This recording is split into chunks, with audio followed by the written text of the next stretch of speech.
Guys, I'm talking to Keith Arem here about the Phoenix incident. So, thank you. UFOs. Please tell me all about it, actually. The Phoenix incident deals with the largest military UFO cover-up in U.S. history. It was based on the Phoenix lights that took place in March of 1997, and it was witnessed by residents all over Phoenix, as far north, actually to the Nevada border, and these lights went over the city. They scrambled jets, they shut down the airport for a period of time, and these lights disappeared over the Estrella Mountains.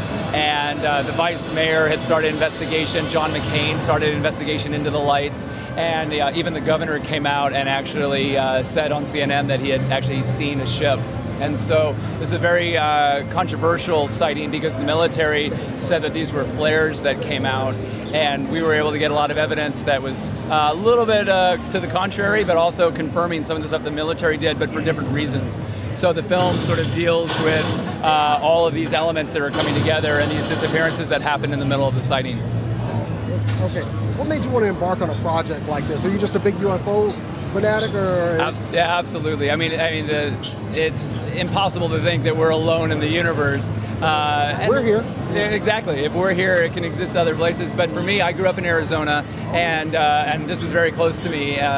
So I wanted to do something that not only could show the beauty of the state that I grew up in, but also show the horror of what really happened. And I think that some people feel that it was a very innocent and benign sighting, but I think that some of the evidence that we found was that it wasn't quite as peaceful as we think. And it kind of leads to a much bigger conspiracy of things that the government hasn't sort of said about our encounters with aliens and UFOs and other extraterrestrial craft over the years. Wow. Okay, so besides that, everything looks so good. Where can someone go to check this out? So the movie will be in theaters this March, which will be the anniversary of the film. It's on March, which is the 19th anniversary of the sighting. And it'll be on VOD, and also you can go to thephoenixincident.com and get more information about the sighting. Tell me about some of the actors in the film, though. How are they? Was it a good crew to work with? Were they all very passionate about this kind of thing? Yeah, this project was so interesting because it's all based on real events. So we actually got a lot of rights to the original footage from the military and from the civilian sightings that took place. And for the disappearances and the families that were involved that happened, some of that footage we could include, but some of it we had to recreate. So we did bring in Troy Baker, Yuri Lowenthal, a number of people that I worked with on the video game side of things, and we recreated a lot of that footage to supplement the stuff that's there.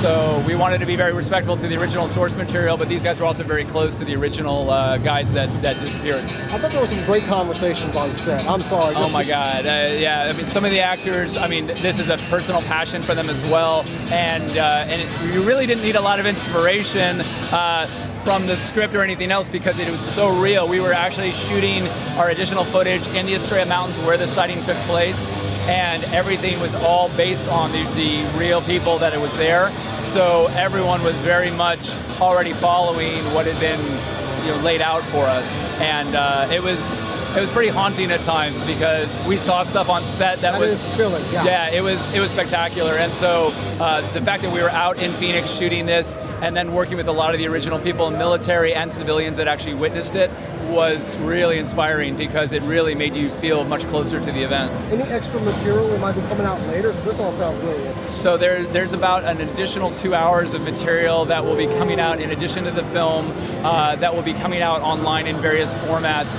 We're also developing a very proprietary app that will be going out with the film, that will be releasing with the film, that will have a lot of this additional footage. Okay. I really got nothing more to ask about it, except can I just go ahead and get a copy of it right now? I mean, don't mind them, don't mind. I need to research. Sure, absolutely. As a reviewer, it's a press thing. That's right. I gotta check it out early. So if you could just do that, they don't need to listen to this. We're good, man. Well, there are some good resources to also check out. There's the Arizona Missing Database which is in Maricopa County. So if you go to maricopa.missing.com, there's another activist site called We Stand Alone, we-stand-alone.com. and there's a few other resources that we'll also provide links to for the audience, and that will provide a lot more insight as to what actually happened. And you know, people should go out and research this. Got to get some ground to stand on before they go in and see the film. I think that's actually one of the most powerful things about this movie, is that the film itself obviously exposes a much larger controversy, because you know what was happening in '97. This was the highest number of missing persons in the country, the highest number of cattle deaths, unexplained cattle deaths, the highest number of suicides. You had the Hale-Bopp comment coming through, and then during that week, 2 of the pilots that were involved in the cover-up had committed suicide or died mysteriously from the A-10 pilots. And then you also had the entire Heaven's Gate cult, which was also affiliated with the sightings that were going on, committed suicide the following week. So there was a lot of other events that were transpiring in addition to this sighting, and so we wanted to sort of really address that, and so that's why not all of it can actually make it into the movie, and so there's a lot of ancillary material that's out there.